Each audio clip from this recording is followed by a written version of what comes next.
Amén, mis hermanos.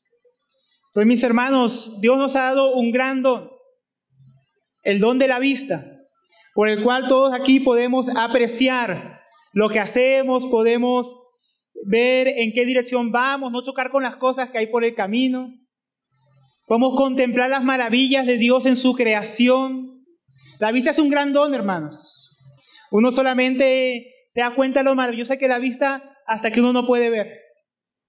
Pero lastimosamente el hombre a veces no es consciente de que es ciego de nacimiento, ciego espiritualmente, ciego a sus obras, porque no puede ver que es pecador, que es necesitado de Dios, ciego a las maravillas de Dios, porque aunque podemos ver con nuestros ojos naturales todo lo que Dios ha hecho, el hombre es ciego para reconocer a su Creador y para darle gracias. Por eso la Biblia dice que ahí en capítulo 1 de Romanos, que el hombre, por no reconocerlo a Él, por no darle gracias, su corazón fue entenebrecido, de tal manera que caiga en una peor depravación, en un peor estado de ceguera y de dureza espiritual. Es triste la condición del hombre, que aunque tiene ojos y puede ver a hombres que fueron hechos a imagen y semejanza de Dios, no puede reconocer la obra de Dios en ellos. No puede reconocer cómo Dios manifiesta su obra en todas las cosas. Mis hermanos, porque tenemos dos ojos. Es triste la condición del hombre. ¿Y quién podrá librarlo de esta condición? ¿Quién puede hacernos que recobremos la vista que hemos perdido? Solamente el Hijo de Dios, mis hermanos. Solamente por un milagro de Él podemos ver y contemplar su obra en su Hijo, para conocer su voluntad, para conocer el tiempo en que vivimos y para poder alabarle por su gracia, mis hermanos, para poder ir a Él viendo la obra que ha hecho en Él. Una buena pregunta para nosotros es: ¿queremos conocer la obra, esta obra que Dios ha hecho? ¿Tú quieres saber qué obra Dios ha hecho en esta mañana? Para que podamos ver, para que podamos recobrar la vista. Y otra pregunta para los que aún no ven: ¿quieres ver? ¿Quieres ver en esta mañana? Porque si quieres ver, presta atención a lo que Dios tiene para decirnos en su palabra. Porque en este pasaje el Señor Jesucristo nos enseña, mis hermanos, a ver correctamente las circunstancias de la vida, para que nuestros ojos sean abiertos y creamos en Él. Por medio de este pasaje, el Señor puede abrir en esta mañana nuestros ojos, para que contemplemos su obra y creamos. ¿Qué nos enseña aquí el Señor para que podamos ver, mis hermanos? Primeramente, Él nos enseña a ver su propósito en todas las cosas. En todas las cosas, mis hermanos. Aún en las cosas que parecen malas. Lo segundo que vamos a ver es que nos enseña a obedecer su palabra para que nuestros ojos puedan ser abiertos, podamos verle. Y tercero, Él nos enseña que su obra en nosotros es para que otros lo puedan ver a Él. Como vamos a ver en la vida de este ciego nacimiento que fue sanado. La obra que Dios hace en nuestra vida es para que las personas puedan verlos a través de nosotros al Hijo de Dios. Vamos a comenzar entonces por esta primera parte que Dios nos enseña a ver, mis hermanos, su propósito. Y comienza a enseñar esta lección por medio de una pregunta que hicieron sus discípulos, ahí en el versículo 1. Dice: al pasar Jesús vio a un hombre ciego de nacimiento. Y no solamente el Señor Jesús lo vio, también sus discípulos que estaban con Él lo vieron y le lanzan al Señor una pregunta, ahí en el versículo 2. Y le preguntaron sus discípulos, diciendo: maestro, no, rabí, maestro nuestro, mi maestro, ¿quién pecó? ¿Este o sus padres para que naciera ciego? La pregunta resulta un poco extraña al principio, mis hermanos, pues, ¿cómo si nació ciego de nacimiento, él podría ser culpable de ello? ¿Cómo podía haber pecado para nacer ciego si ya había nacido en esa condición? Esto se debe posiblemente a que los rabinos enseñaban en aquella época, o tenían la idea, o exageraban la idea de que supuestamente los niños podían pecar aún desde el vientre de sus madres. Algunos enseñaban que esa pelea que tuvo Jacob con Esaú en el vientre es que Esaú intentó matar, o sea, ahorcar, patearle, ¿no? Acabar con la vida de Jacob, aun cuando estaban en el vientre de su madre, de Rebeca, esposa de Isaac. Entonces los rabinos enseñaban esto, decían: los niños pueden nacer con enfermedades, tal vez hasta pueden nacer con ceguera, porque de repente han pecado en el vientre. Era una idea que había y parece que los discípulos se preguntaban si esto era posible. Ahora, los que enseñaban esto, mis hermanos, se parecen a Job, a los amigos de Job, perdón. ¿Recuerdan los amigos de Job? Cuando vieron toda la calamidad que le aconteció a Job, decían, algo debiste haber hecho en secreto, algún pecado tendrás. Por eso Dios te ha permitido todas estas plagas, este sufrimiento, la muerte de tus hijos. A veces somos como los discípulos y como los amigos de Job. Rápido para decir, algo habrá hecho para que le pase de tal manera, ¿no? Y así han sido los discípulos. Algo de repente hizo incluso en el vientre para que naciera así. Igual hoy en día, mis hermanos, aún mucho en muchas congregaciones piensan de esta manera. Algo habrá hecho para que Dios lo trate de esta manera. Algún pecado tendrá. Habrá hecho algo oculto que no ha confesado. Y por eso Dios le paga así. O tal vez, mis hermanos, como otros. También los discípulos pensaban que tal vez fue el pecado de sus padres. Esto está de moda en nuestros días, ¿no, mis hermanos? Ellos pensaban que tal vez por un pecado que hicieron sus padres, Dios los castigó con que su hijo naciera con ceguera. Y así mucho hoy en día no, es el pecado generacional del papá, de la mamá, de los abuelos, que tal vez eran brujos, que tal vez hicieron algo contra Dios por ser idólatras y Dios los castigó. No, porque Dios castiga la maldad de los padres sobre los hijos. Solo que no leen todo el versículo, de los que le aborrecen. Hoy en día muchos piensan eso, ¿no? Si hay alguna situación, alguna circunstancia, alguna calamidad, tal vez sea por el pecado de sus padres. Pobrecito, hay que romper esa cadena. Pero ¿será lo que enseña la Biblia acaso, mis hermanos? Es muy parecido a nuestros días, pero no es lo que la Biblia enseña, mis hermanos, como vamos a ver más adelante. Entonces la pregunta en ambos casos es ¿por qué? ¿Por qué pasó esto? ¿Por qué nació ciego este hombre? ¿Por su pecado personal o por el pecado de otra persona? ¿Por qué sería? Y aquí viene, por eso hay que explicar, mis hermanos, porque aquí tenemos que tener claro una cosa. Si nosotros vamos a las Escrituras, nosotros vamos a ver que el pecado sí es la causa general de todos los males que experimentamos, mis hermanos. Si fuéramos a Romanos capítulo 1, versículo 18, dice que la ira de Dios se revela desde el cielo contra toda impiedad e injusticia de los hombres que detienen con injusticia la verdad.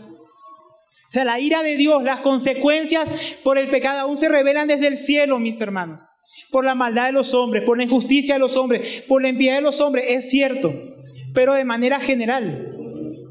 Si fuéramos también a Romanos capítulo 5, veríamos que por causa del pecado de Adán entró la muerte. Entró el pecado y con el pecado entró la muerte a todos los hombres. Y con la muerte, pues todo lo que tiene que ver con la muerte, enfermedades, incluso la ceguera de nacimiento, abortos espontáneos, enfermedades incurables, situaciones tristes que nosotros sufrimos de día a día, que todos experimentamos, hermanos. Nuestra vejez, nuestra muerte. Todo esto es una causa general de todos los males que vemos en el mundo. Y esa causa es el pecado que entró en el hombre. Y con ese pecado, la muerte, el sufrimiento, el dolor, ¿no? Terremotos, inundaciones, tsunamis, desventuras, miserias, todo por causa del pecado del hombre, de manera general. Pero no podemos atribuir cada tornado, cada terremoto, cada situación a un pecado específico como estaban haciendo en este contexto. El pecado es el trasfondo de toda la miseria humana, pero no siempre un pecado específico es la causa de cada circunstancia que estamos viviendo, mis hermanos. Porque uno podría decir, ¿yo qué hice para merecer esto? Tal vez no hicimos nada, simplemente nacimos en un mundo corrompido y bajo la maldición del pecado. Entonces, en conclusión, si buscamos la razón de todo mal y todo sufrimiento, podemos decir sí, es por causa del pecado del hombre. Pero no podemos decir que cada situación específica es por causa de un pecado específico.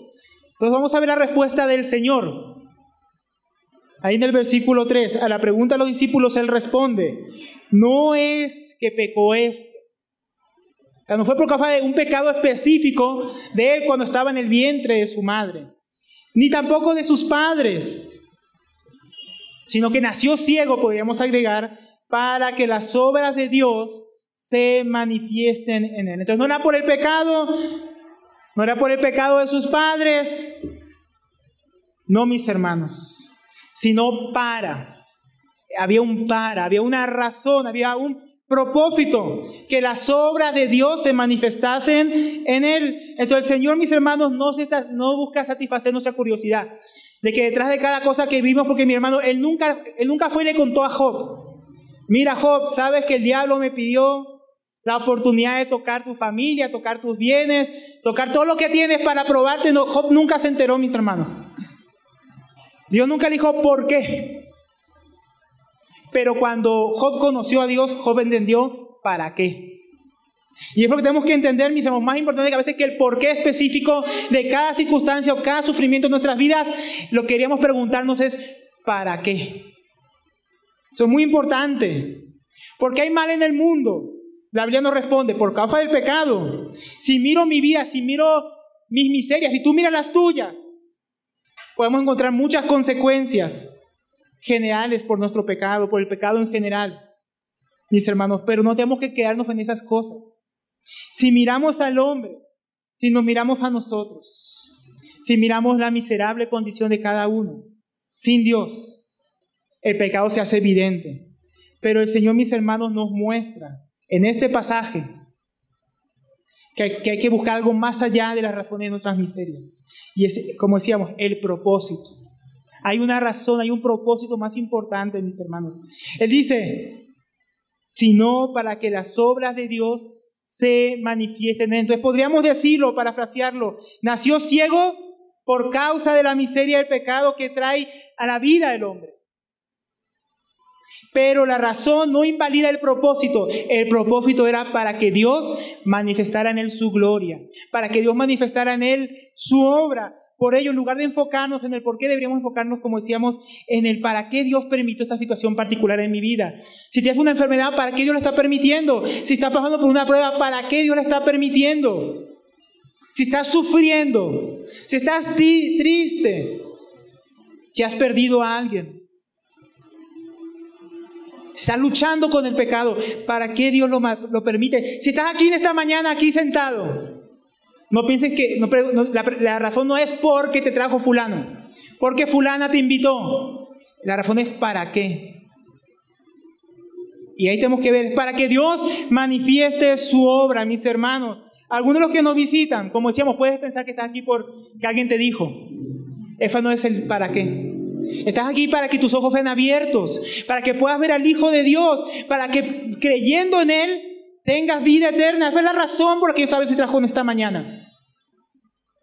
Para manifestar, para que puedas ver la obra de Dios manifestada en su Hijo y puedas recibir el don de la fe.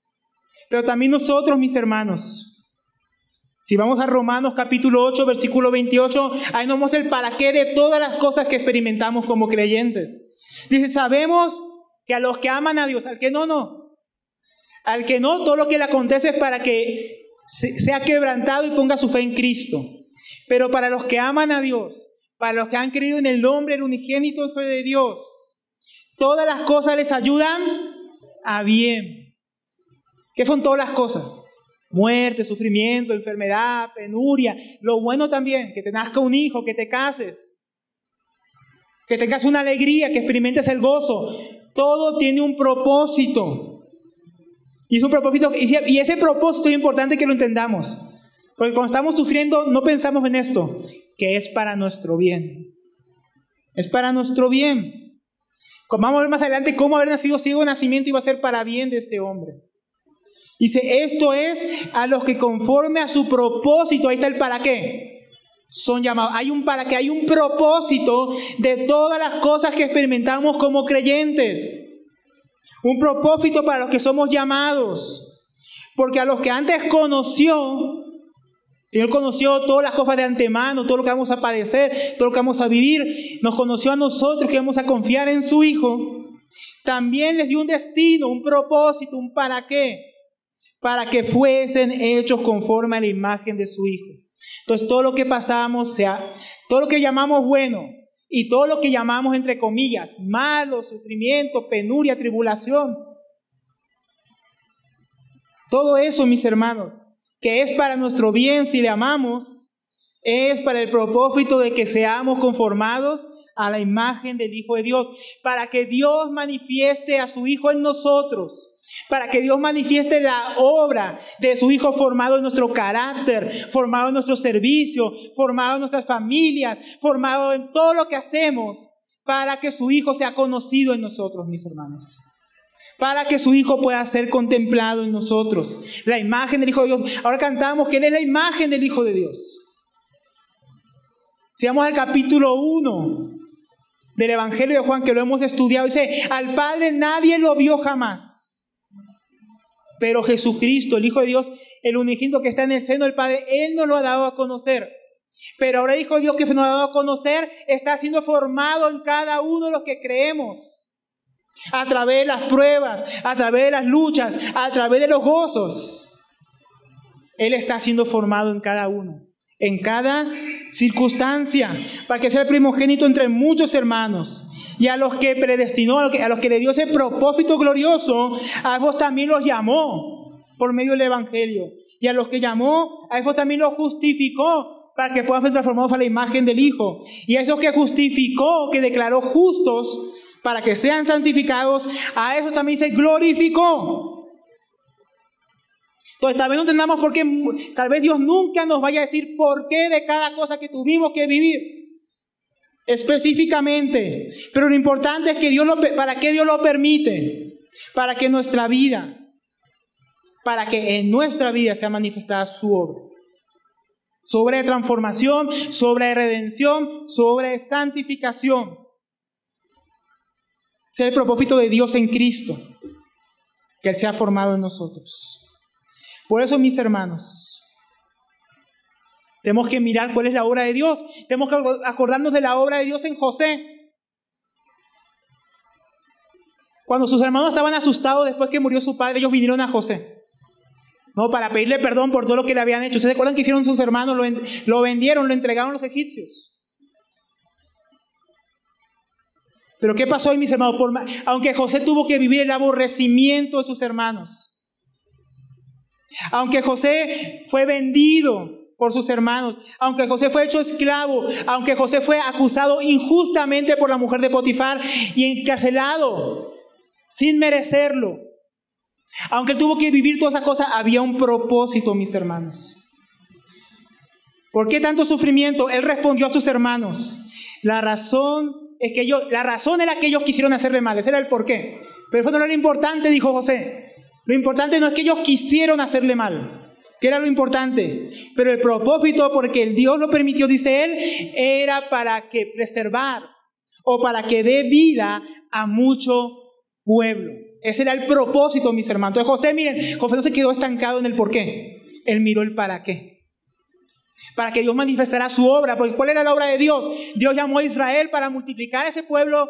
Lo llevó a Egipto por medio de todo esto que los hermanos hicieron con José para preservar a mucho pueblo. ¿Por qué? Porque de ese pueblo que iba a crecer, el Padre iba a enviar a su Hijo. Y a través de su Hijo, Él iba a dar vida a mucho pueblo.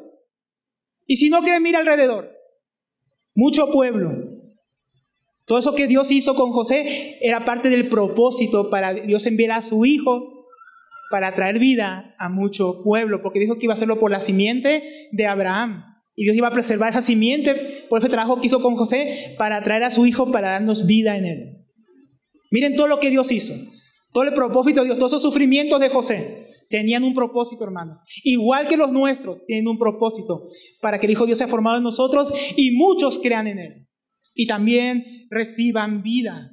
Ahora el Señor, mis hermanos, no solo responde a sus discípulos hablando del propósito de su obra, que es manifestar la obra de Dios. Él también les habla del tiempo en que esa obra tiene que ser realizada para ser manifestada. En el versículo 4, en la Reina Valera dice me, en las demás versiones todas dice a nosotros. Es necesario hacer las obras del que me envió. Por tanto, entre tanto que el día dura, voy a leer otra vez.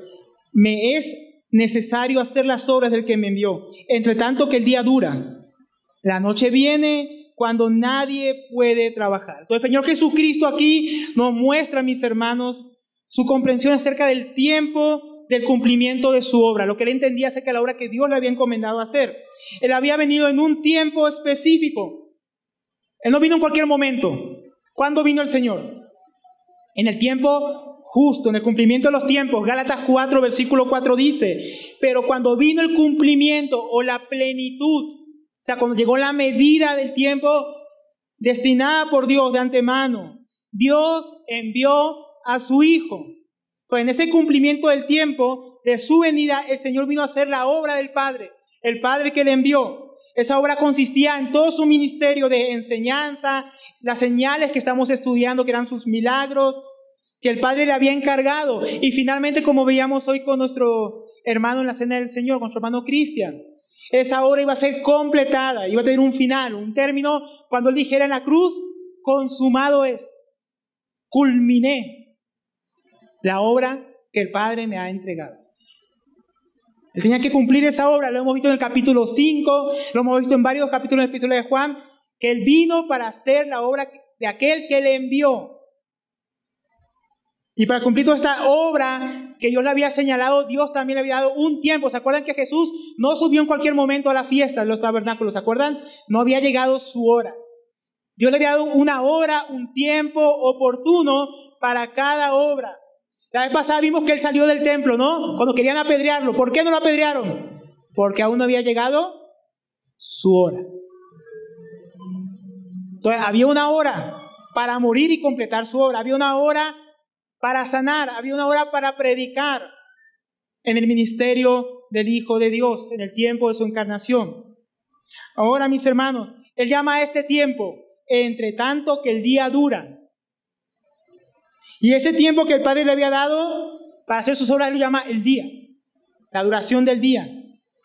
Y luego dice, la noche viene cuando nadie puede trabajar. O sea, ese día, mis hermanos, tenía un tiempo de duración, pero luego iba a llegar la noche, un tiempo cuando nadie podía trabajar. Ahora, ¿cómo entendemos lo que acá dice el Señor? El verso 5 nos lo aclara un poco más. Dice, entre tanto que estoy en el mundo, la luz soy del mundo. Esto nos da a entender, mis hermanos, que el día, ese entre tanto que dura el día, es entre tanto duraba la primera venida de nuestro Señor Jesucristo, la vida terrenal de Él en su primera venida. Ese era el día que Dios le dio. El tiempo de su vida aquí en la tierra era el tiempo que Dios le había concedido para llevar a cabo toda su obra. Pero ese día iba a terminar, iba a llegar la noche, ¿cuándo? Cuando Él muriera. Pero mientras Él estaba en el mundo, ese día duraba. Mientras estaba en el mundo, era de día. ¿Por qué? Porque dice, yo fui la luz del mundo. Entre tanto que yo estoy en el mundo, es de día. Y dice, mira, yo estoy en el mundo, es el tiempo que el Padre me ha dado para completar la obra que Él me encomendó. Y dice, entonces me es necesario, debo hacer esa obra mientras estoy vivo. Entonces ese día hace referencia, como decíamos, a esa vida terrenal. Pero cuando ya llegara cuando se acabara, como decíamos, ese tiempo le iba a decir consumado es, se acabó. ¿Por qué? Porque murió. El día que Él murió, Él completó todo. Él no dejó nada pendiente. Él acabó toda esa obra. Y con su muerte expió los pecados de todos aquellos que confían en Él. Y por medio de la resurrección de los muertos, el Padre dio testimonio de que el Hijo había completado su obra completamente. Ahora escuchemos esto bien, mis hermanos, porque esta aplicación es importante. El Señor Jesús tenía una obra que hacer, y esa obra tenía que hacerla mientras estuviera vivo aquí en la tierra. Cuando resucitó, ya no se puso a hacer más milagros, ¿verdad? Cuando resucitó, no se puso a sanar a nadie. Cuando resucitó, ya no se paró en el templo a predicar. El tiempo había terminado. Él había completado su obra. Pero ahora, ¿qué con nosotros? Primeramente, tenemos que entender que esto también es para nosotros. Por eso me gusta que algunas versiones dice, a nosotros es necesario hacer la obra de Dios, mientras que es de día. Porque vendrá la noche cuando ya nadie podrá trabajar. Todo el tiempo en que Dios nos permite vivir en este mundo, ese es el tiempo que Dios ha dado a cada uno de nosotros para hacer la obra que Dios ha preparado para nosotros. Ese es el tiempo que tenemos, porque luego va a venir la muerte y ya nada podremos hacer en este mundo. Moriremos. Y hasta donde hayamos alcanzado, eso es lo que hicimos. Entonces la pregunta será, cuando llegue la noche a cada uno de nosotros, cuando llegue la muerte, ¿será que habremos hecho todo lo que el Padre nos envió a hacer en esta tierra? ¿Será que habremos terminado? ¿Habremos cumplido con la misión, con el propósito de Dios para nuestras vidas? ¿Y cuál es la obra que hay que hacer? Podríamos preguntar. Primeramente, para el que todavía no cree en Él, ¿cuál es la obra que Dios te ha dado tiempo para hacer mientras estás vivo?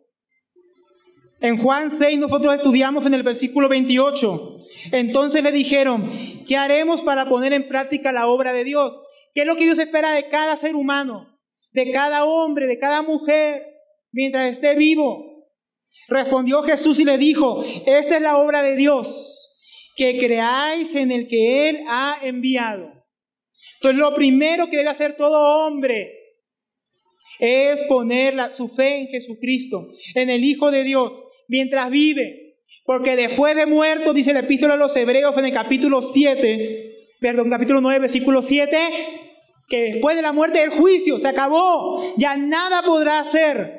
El que no crea hoy en el día de salvación, mientras es de día, mientras está vivo, después de muerto no hay purgatorio, no hay misa, no hay oración por los muertos que lo pueda ayudar, no hay rosario, no hay Semana Santa, no hay nada que lo pueda sacar de la tumba y devolver aquí para creer en Jesús. Se acabó.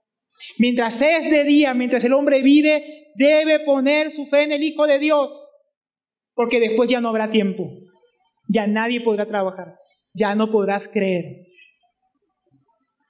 porque la fe es por el oír y el oír la palabra de Dios, y en el infierno nadie escuchará la palabra de Dios para salvación. Entonces pon tu fe ahora en Cristo, mientras estés vivo. No esperes a ser viejo, no esperes a mañana. Estos días un hermano muy querido esperó toda su vida para pensionarse, se pensionó a los 3 meses, murió. Hay uno que está esperando toda su vida a pensionarse, a ser más viejo, a alcanzar ciertas metas en su vida para empezar a vivir para Dios, para poner su fe en Dios. No esperes, porque los días son cortos. Vive tu vida ahora para el Señor. Pon tu fe en Él. Nadie podrá trabajar después. Pero también nosotros, mis hermanos, a nosotros es necesario hacer las obras del que nos envió, el que envió a Jesucristo. Entre tanto que el día dura, la noche viene cuando nadie puede trabajar. Entre tanto que estoy en el mundo, la luz soy del mundo. Entonces, mientras el Señor vivía, mis hermanos, Él dice que Él era la luz. Mientras Él estaba en el mundo, mientras Él vivía, Él era la luz del mundo. Y Él vivía para manifestar las obras de Dios. Entonces, su enseñanza, como decíamos, sus señales, milagros, su obra en la cruz, toda su vida, ¿qué eran? Eran luz. Eran luz para alumbrar al mundo. Eran luz para manifestar la obra de Dios. De modo que los hombres creyeran en el Evangelio. De modo que los pecadores se volvieran a Dios. De modo que los hipócritas se volvieran en arrepentimiento. Que los hambrientos y sedientos vinieran a Él para ser saciados. Para que los que siguieran y fueran verdaderamente sus discípulos no anduviesen en tinieblas. Pero no solo Él, mis hermanos. También nosotros los que hemos creído. El Señor Jesucristo murió, terminó, cumplió su obra. La obra del Padre que le envió. Y resucitó a los muertos, pero luego Él dijo, en Mateo 28, versículo 18... Y Jesús se acercó y les habló diciendo, toda potestad me ha sido dada en los cielos y en la tierra. Por tanto, id. Él también nos envía, hermanos. Id y haced discípulos de todas las naciones, bautizándolos en el nombre del Padre y del Hijo y del Espíritu Santo, enseñándoles que guarden todas las cosas que yo les he mandado. Y he aquí, miren, la luz del mundo no se ha ido, hermanos, porque dice, aquí estoy con ustedes todos los días hasta el fin del mundo. Entonces Jesús, que es la luz del mundo, que manifestó las obras del Padre, ahora Él nos envía a nosotros a manifestar las obras del Padre. ¿Cómo? Yendo, siendo enviados por Él para predicar el Evangelio, para bautizar a los que creen, para enseñarles a ellos todo lo que Él nos ha enseñado. Y Él no nos va a dejar solo porque la luz no se apagó, hermanos. Ahora la luz del mundo mora en cada uno de nosotros. Por eso Jesús dice en Mateo 5, versículo 14, ustedes son la luz del mundo. Una ciudad sentada sobre un monte no se puede esconder. Ni se enciende una luz y se pone debajo de un cajón, sino sobre el candelero y alumbra a todos los que están en la casa. Así alumbre vuestra luz delante de los hombres, para que vuestras obras buenas, para que vean vuestras obras buenas y glorifiquen a vuestro Padre que está en los cielos. ¿Para qué somos luz? ¿Para qué nos envió el Padre? Para que las obras de Dios sean manifestadas y entonces los hombres glorifiquen a Dios. Para que crean en Dios, para que confíen en Cristo, para que vino nuestras familias, para que vino en el trabajo, para que vino cuando estudiamos, para que nos vean en la calle, para que vean cómo vivimos y alaben a Dios y digan, wow, mira la obra de Dios manifestada en ellos. Dios es real, Dios es poderoso, Dios es verdadero, porque la luz no se puede ocultar, mis hermanos. Y nosotros ahora somos luz del mundo, porque Cristo nos hizo luz.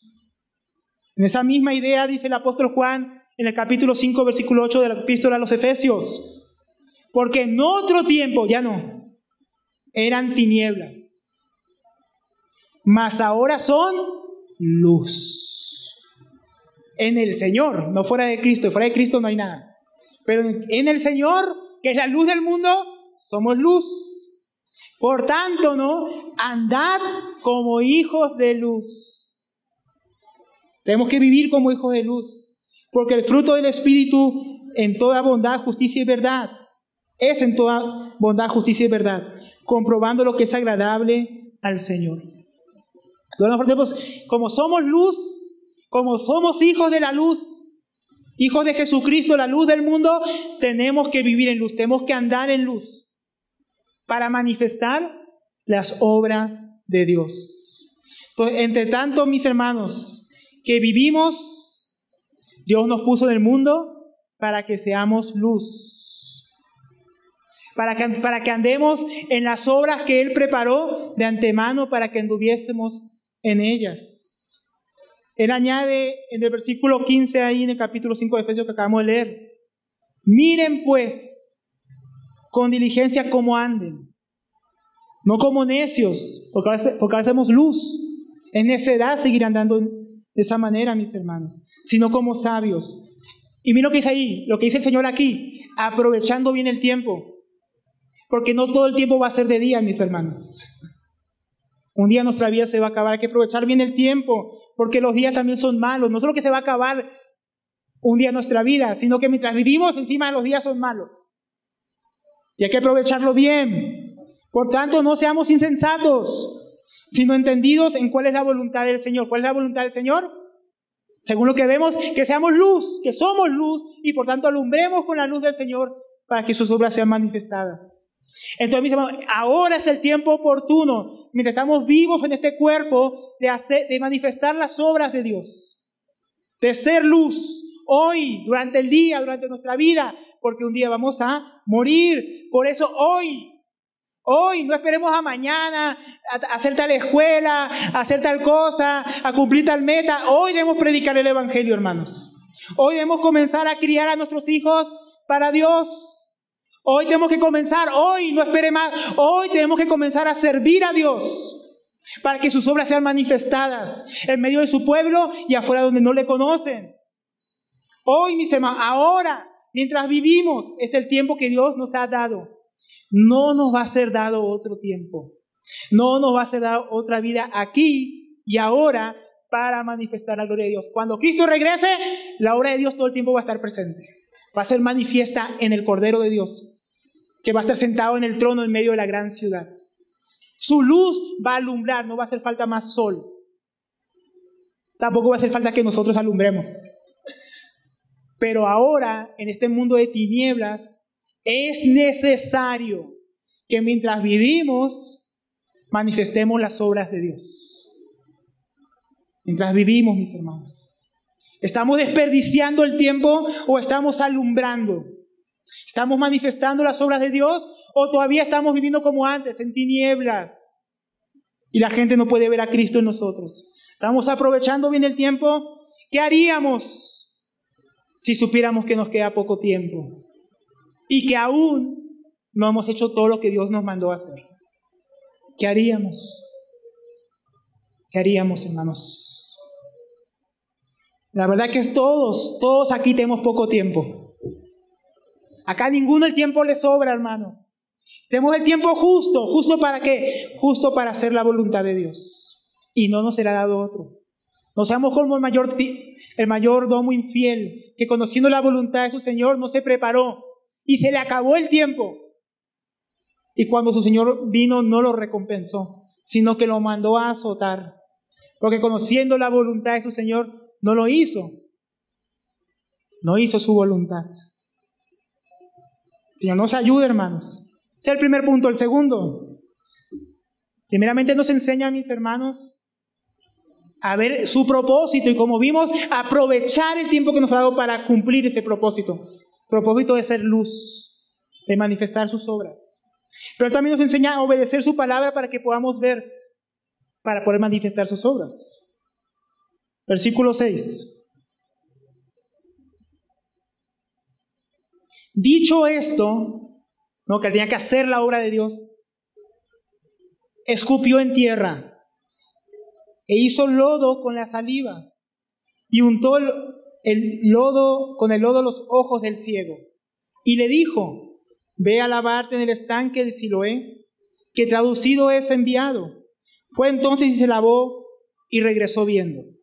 Podríamos decir, bueno, ¿por qué Jesús solamente no dijo sé sano, ¿no? O ve, o eftafta, ¿no? Como le dijo a uno que le abrió la boca, que no podía hablar: ábrase. Y se hubieran abierto sus ojos. Qué modo tan raro, ¿no? Escupir al piso, hacer lodo con la saliva y untársela en los ojos. Muchos comentaristas, ninguno se pone de acuerdo, la verdad, ¿qué significará eso? ¿Por qué esa manera tan extraña? ¿Será que era para provocar a los judíos, como vamos a ver en la siguiente ocasión, por hacer lodo en el día de reposo, lo cual estaba prohibido? ¿Sería para mostrar la condición del hombre en el lodo del pecado? No sabemos. La forma que Jesús hizo esto puede parecernos muy rara. Pero, mis hermanos, no nos quedemos solamente en la forma que va a hacer los milagros, sino en el propósito. ¿Para qué? No en el por qué. Porque, mis hermanos, si no podemos ser como Naamán, ¿se acuerdan de Naamán? Naamán se preguntaba: ¿pero por qué? ¿Por qué el profeta Eliseo no salió a darme una palabra? ¿Por qué el profeta Eliseo me manda a bañarme ahí en el Jordán cuando hay mejores ríos allá donde yo vivo, en Asiria? No era por qué, hermano, era para qué. Para enseñarle a ser humilde. Y cuando él obedeció la palabra del profeta, que era la palabra de Dios, ¿qué pasó? Naamán fue sanado de su lepra. Entonces, eso es lo importante. ¿Para qué? ¿Para qué, mis hermanos? Porque así muchos vienen al Señor. Muchos vienen al Señor esperando un milagro inmediato. Yo vengo aquí a la reunión y espero que Dios mágicamente resuelva todos mis problemas económicos, mis circunstancias, mis situaciones. Pero aquí vemos, mis hermanos, que ¿qué es lo que necesitamos nosotros para que el Señor obre en nuestras vidas? Necesitamos fe. Y la fe verdadera conlleva ¿qué? Obediencia. ¿Se acuerdan que estudiamos hace 2 semanas? Si permanecen en mis palabras, si guardan mis palabras, serán verdaderamente mis discípulos. Entonces hay que obedecer, hay que tener fe. Y esa fe se expresa de esa manera, en obediencia. Por eso Él le da un mandamiento: ve a lavarte en el estanque de Siloé, que traducido es enviado. Y miren qué hizo él. Él fue, él creyó, él obedeció, fue entonces y se lavó y regresó viendo. Ahora, acá hay 3 cosas importantes más que podemos ver, mis hermanos, para entender lo profundo que es esto que acabamos de leer. Primeramente, quisiera resaltar la importancia simbólica del mandamiento del Señor. La palabra, mis hermanos, para este estanque, ¿cuál era? Enviado. Siloé, del hebreo sheliach, shloé. Es un pasivo que significa el enviado o enviado. Y eso es muy importante, mis hermanos. Es algo que no podemos pasar por alto porque hasta Juan lo traduce al griego para que lo entendieran los lectores. Este estanque no es cualquier estanque. Ese estanque lo había hecho el rey Ezequías para traer agua del arroyo del Gijón, de la fuente del Gijón donde brotaba un manantial, y llevarla a la entrada de la ciudad. Y ahí había hecho un estanque, un reservorio de agua para que la gente de la ciudad pudiera venir y tomar de él. Ahora, este estanque, que significa el enviado, es muy importante. ¿Por qué? Porque Jesús acaba de decir que le es necesario hacer la obra de ¿quién? Del que Él le envió. Ese estanque es muy importante, hermano. Yo estaba viendo en un mapa esta mañana dónde estaba ese arroyo. Ese arroyo nace en la ciudad de David y desciende hasta la puerta de las aguas.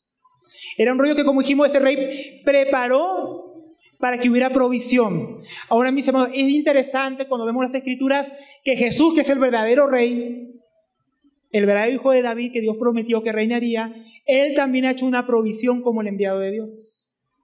Solo que ahora no es un estanque natural, mis hermanos. Él ha hecho provisión en su palabra. Él ha hecho provisión a través de su sacrificio para que tengamos comunión con Dios. Él ha hecho provisión en su sacrificio para que por medio de su sangre seamos lavados y limpiados de nuestros pecados. Y ahí es donde tenemos que entender todo eso. Claro que literalmente ese es un estanque. Claro que literalmente era agua normal. Claro que literalmente él tenía que ir y lavarse el barro literal de los ojos. Pero hay un significado profundo aquí, mis hermanos.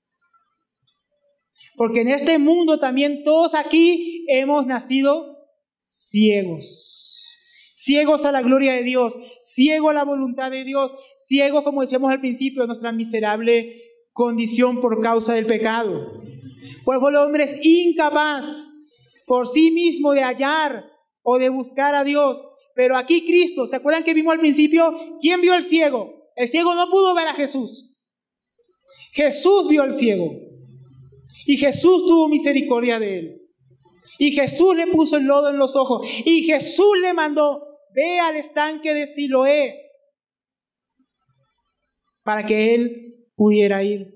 Y nosotros, hermanos, somos ciegos espirituales, que sin la intervención de Dios, que nos amó y envió a su Hijo para salvar al mundo, sin el Señor que que hizo provisión en su palabra, que hizo provisión en la obra de Jesucristo en la cruz, no habría esperanza para nosotros. Pero ahora que Él nos ha dado su palabra, en su palabra nuestros ojos pueden ser abiertos si le obedecemos, si tenemos fe.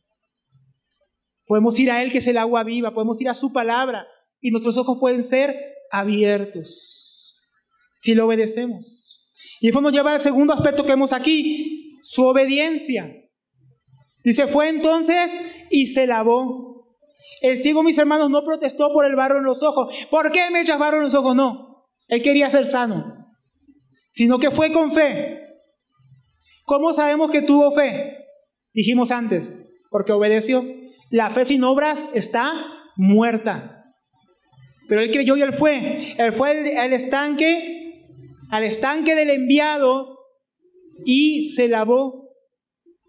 Ahora, ¿qué espera Dios de nosotros, mis hermanos? Él esperaba que este ciego obedeciera.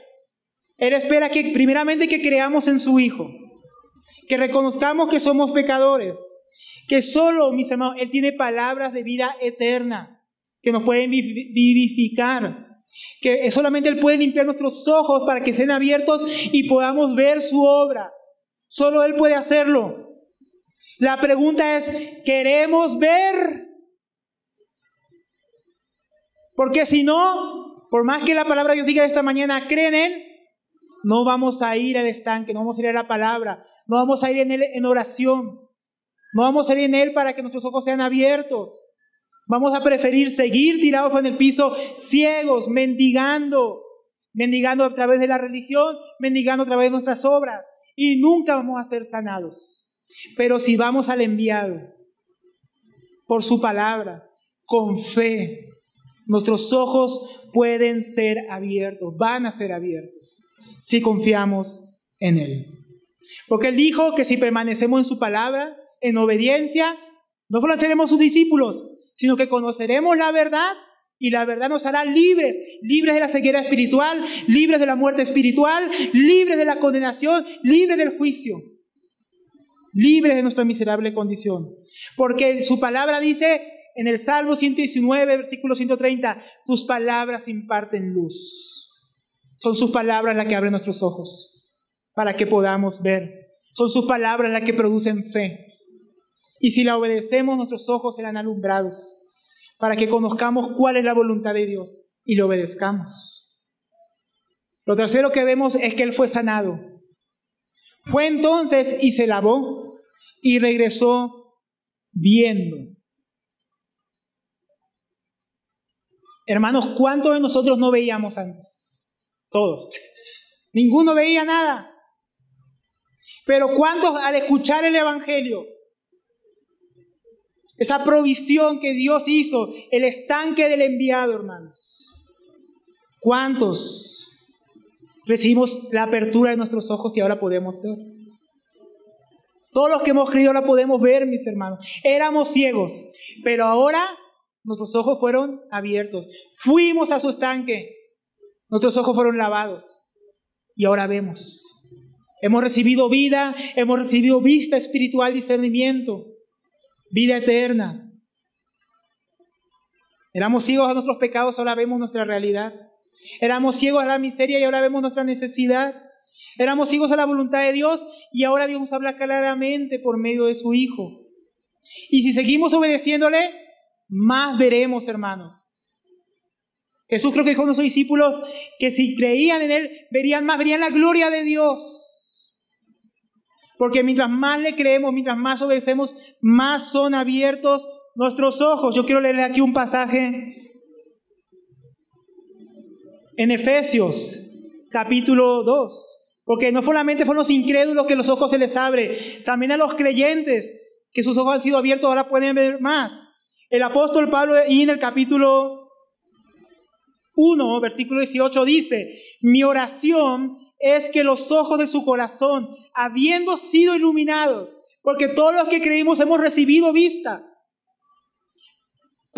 pero podamos ver más. ¿Para qué? Para que sepamos o sepan cuáles son las riquezas de la gloria de su herencia en los santos y cuál es la excelencia extraordinaria de la grandeza de su poder para con nosotros los que creemos, conforme a la eficacia de la fuerza de su poder. Ese poder que obró en Cristo cuando le resucitó de entre los muertos y lo sentó a su diestra en los lugares celestiales. Entonces, nuestros ojos han sido abiertos, pero no se queda ahí. Nosotros le podemos acudir ahora a nuestra fuente, a Jesucristo, para que podamos ver más de lo que ya hemos visto. Podamos ver más profundamente y conocer más profundamente quién es Dios, quién es su Hijo y cuál es la obra que ha hecho por nosotros, cuál es la esperanza a la cual nos ha llamado, cuál es la riqueza, la gloria que ahora tenemos como herencia en Él. Ahora podemos ver más, mis hermanos. Deberíamos orar y orar y orar para que nuestros ojos sean más y más iluminados cada día. Para que podamos obedecerle. Para que podamos creer y confiar en Él. Para que en medio de las circunstancias que vivimos, vayamos a Él, que es el enviado de Dios. Tercer punto, mis hermanos, que se nos está enseñando para ver esta mañana. Él nos enseña que su obra en nosotros es para que otros lo vean a Él, porque como venimos viendo es para manifestar las obras de Dios. Versículo 8. Entonces los vecinos y los que antes lo habían visto, que era ciego, decían: ¿no es este el que se sentaba y mendigaba? Miren cómo era su situación. Antes los vecinos y la gente que pasaba y lo miraba, ¿qué veían? Un mendigo, un hombre ciego, pidiendo limosnas. Y estas personas ahora lo veían sano. Estas personas que lo habían visto de esta manera tan miserable en su vida, ahora estaban sorprendidos. Por eso unos decían: Él es el que mendigaba, Él es el que estaba ciego. Y otros: a Él se parece, pero no estoy seguro, ¿será? Parece que es él. Yo creo que es el que yo vi. Y él decía, yo soy yo. Así era la vida de muchos de nosotros antes, mis hermanos. Antes éramos unos mendigos, miserables. La gente nos veía y tal vez hasta se lamentaba por nosotros. Él nunca va a cambiar. Está perdido. Pobres sus padres. No hay esperanza para ese joven. No hay oportunidad para ese hombre, para esa mujer. Mira lo terrible de su pecado, mira su miseria. Pero mis hermanos, una vez que Cristo ha alumbrado nuestras vidas, que nos ha dado vida, que nos ha perdonado, nos ha salvado, que ha abierto nuestros ojos, otros van a ver la obra de Él y van a quedar sorprendidos también de la obra que Dios ha hecho. No fuimos nosotros, fue Él, mis hermanos, el que hizo. Y muchos se preguntaban, mis hermanos, ¿será Él? Mira cómo ha cambiado, podrían decir algunos de nosotros. Mira cómo ha cambiado Alberto, mira cómo ha cambiado fulano. Mira la obra que Dios ha hecho. Porque ellos veían, wow, ese ya no está ciego, ya no camina igual, mira cómo camina con seguridad, ya no choca con las cosas, ya no es torpe. Ahora mucho menos nuestra vida dice, ya no choca con ese pecado, ya no anda en esos malos pasos. ¿Por qué? Porque ahora Dios ha abierto nuestros ojos y eso tiene que ser evidente a los demás. Es triste que decir que Dios cambió mi vida y que la gente no viera ningún cambio, hermano. Ningún cambio, hermana. ¿Por qué? Porque somos luz y hemos sido sanados. Nuestros ojos fueron abiertos para que el mundo vea las obras de Dios manifestadas en nosotros. Por eso dice, y le dijeron, ¿cómo fueron abiertos tus ojos? ¿Cómo es posible que un ciego de nacimiento ahora pueda ver? Y esa es la pregunta que todo el mundo debería hacer cuando viera nuestras vidas. ¿Cómo es posible que ahora vives para Dios? ¿Cómo es posible que ahora ya no vives en borrachera? ¿Cómo es posible que ya no vives para ser rico, para tus metas, para tus sueños? ¿Qué te pasó? ¿Qué te cambió? ¿Cómo es posible que perdones ese pecado que es imperdonable? ¿Cómo es posible que ames al que no mereces ser amado? Que renuncies a tu orgullo, a tu arrogancia, a la falta. ¿Cómo es que cambió Dios tu carácter? ¿Cómo es posible? ¿Cómo es que ahora quieres vivir en santidad? ¿Cómo es que ahora hablas la palabra de Dios? ¿Cómo es que ahora te quieres congregar? ¿Cómo es que ahora amas a tu esposa? ¿Crías a tus hijos? ¿Cómo es eso posible? La gente debería preguntarse, hermano. La gente debería pensar, ¿por qué cambió fulano? Y debería preguntar, ¿cómo? ¿Cómo ocurrió eso? Pero la pregunta ¿cómo? No es correcta tampoco. Así como tampoco le da por qué. La pregunta es ¿quién, hermanos? ¿Quién? Las personas deberían sorprenderse. Y ahí, mis hermanos, en vez de comenzar a hablar de nosotros, deberíamos comenzar a hacer manifestada la obra que Dios ha hecho. Porque es para manifestarlo Él, versículo 11. Respondió Él y dijo, miren, aquel hombre que se llama Jesús hizo lodo, me untó los ojos y me dijo, ve a Siloé y lávate. Y fui y me lavé y recibí la vista. Miren qué testimonio, mis hermanos. No dio énfasis a su vida pasada, ¿verdad? Yo mendigaba, yo era ciego, yo era esto, ¿no? Nada de eso. Yo nací ciego, nada. No, él no habló de las muchas cosas que él hacía para Dios cuando era ciego. No habló de lo bueno que era ser ciego. Ni cómo él se ayudó a sí mismo haciendo obras buenas para que Dios lo bendijera y lo sanara. Él no dijo, yo diezmaba cuando era ciego, yo iba al templo cuando era ciego, yo hacía buenas obras cuando era ciego. Pero así somos muchos de nosotros. Yo hacía esto cuando era pecador, yo buscaba a Dios, yo amaba a Dios. No, hermano, nada de eso hizo el ciego, ¿verdad? No. Él dijo, aquel, no yo, él. El que se llama Jesús. Él hizo lodo. Él untó mis ojos. Él me dijo, ve al estanque y Siloé y lávate. Yo solamente fui, obedecí, le creí y recibí. No me la di a mí mismo, la recibí de parte de Dios. Dios me la dio, la vista. Nosotros deberíamos hablar cuando nos pregunten, ¿quién te cambió? ¿Qué te cambió? ¿Cómo cambiaste? Aquel hombre, Jesús, murió en la cruz por mis pecados. Se levantó el tercer día. Me llamó por su evangelio. Yo solo creí. Él me lavó. Él me limpió. Él abrió mis ojos por su palabra. Él me dio vida. Él me hizo su hijo. Él me dijo, eres perdonado. Él me dijo, eres santificado. Fue Él. Ese debería ser nuestro testimonio, hermano. Que la gente pueda ver la obra de Dios y no a nosotros.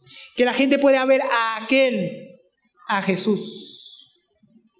Entonces le dijeron, ¿dónde está Él? ¿Ven? Eso debería provocar testimonio. ¿Dónde está Jesús? ¿Dónde conozco a Jesús? ¿Dónde me van a hablar de Jesús? La gente no quería saber más del ciego. Ahora que la gente sabía que Jesús sanó al ciego, querían saber dónde está Jesús. Querían ver a Jesús. Hermano, si nuestro testimonio no provoca eso, si el testimonio provoca que la gente me mire a mí, algo está mal ahí. La obra de Dios es para que se manifieste el poder de Dios, para que la gente busque a Dios, para que la gente vea al Hijo de Dios. ¿Dónde está Él? ¿Tú que no crees? ¿Todavía estás ciego? ¿No ves la obra que Dios ha hecho? ¿No quieres ir a Él? Muchos ven la creación y siguen ciegos. Muchos ven la obra de Dios en muchos de los hermanos acá y quieren seguir ciegos. Pero si realmente estamos viendo la obra de Dios, si has visto la obra de Dios en tu vida, si has visto la obra de Dios en algún hermano, entonces deberías desear buscar a Jesús con todo tu corazón, hasta encontrarlo, hasta hallarlo, hasta que Él te abra los ojos a ti también y lo puedas ver. Y puedas ver lo que Él ha hecho por ti. Y también nosotros, hermanos, también nosotros cuando vemos la obra de Dios, ¿hemos visto la obra de Dios o no, hermano? ¿Te has visto la obra de Dios? Dios le ha abierto los ojos. Eso debería llevarnos a buscar más al Señor. Es triste que, hermanos, ver tantos milagros en nuestra vida, tanto el obrar de Dios en nuestra vida, el obrar de Dios en la iglesia, en el obrar de Dios en nuestros hermanos, la respuesta a las oraciones, y que nuestro corazón no anhele cada vez más al Señor. Hoy nuestro hermano leía el Salmo de David. David estaba en el desierto. Y en el desierto él entendió que estaba ahí para buscar a Dios. Entendemos nosotros, mis hermanos, en la circunstancia y en el obrar de Dios en la circunstancia, que es para que busquemos más a Dios, para que anhelemos más a Dios. Dios no nos muestra su obra para que quedemos maravillados y ya. Dios manifiesta su obra para que lo busquemos a Él, para que lo veamos a Él, para que lo anhelemos a Él. Ahora, Él dijo, no sé, pero más adelante, cuando Jesús se le presentara, Él iba a creer en Él. Pero dijo, yo no sé dónde está. Nosotros sabemos dónde está, hermanos. Está a la diestra de Dios. Y Él va a volver. Él vive. Ella no está en la tumba, sabemos que no está ahí. Sabemos que Él vive, y porque Él vive también nosotros vivimos, mis hermanos. Pero esto abre como la expectativa para lo que va a seguir más adelante en la historia, pero ahí terminamos por hoy. Así que para concluir, mis hermanos, en este pasaje el Señor Jesucristo nos ha enseñado a ver correctamente las circunstancias de la vida, para que dejemos de preguntar por qué y comencemos a ver el propósito de Dios, que quiere manifestar su obra en nosotros, para que el mundo lo vea, para que los ojos sean abiertos y la gente crea en Él.